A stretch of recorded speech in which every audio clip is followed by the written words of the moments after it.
లోపల విగ్రహాలన్నీ ఒక్కొక్కటి చూడడానికి అయితే వెళ్ళిపోతాం ఫ్రెండ్స్. మేకింగ్కి కావాల్సినవన్నీ వీళ్ళ దగ్గర ఉన్నాయి. చూసారు, అది మట్టి నుంచి ఇక్కడ గడ్డి మొత్తం ఆల్మోస్ట్ ఇక్కడ అన్నీ ఉన్నాయి.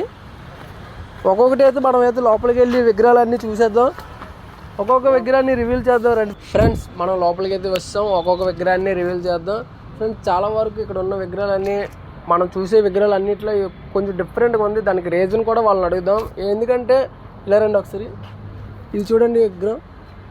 ఈ యొక్క విగ్రహానికి మీరు ఎప్పుడైనా చూడండి, ఫినిషింగ్ చూసారా? అంటే కలర్ అంటే క్లాతింగ్ పెట్టి ఈ యొక్క ఫినిషింగ్ లాగి చాలా ఎక్సలెంట్గా ఒక్కొక్క విగ్రహాన్ని అయితే చాలా అందంగా రూపొందించారు.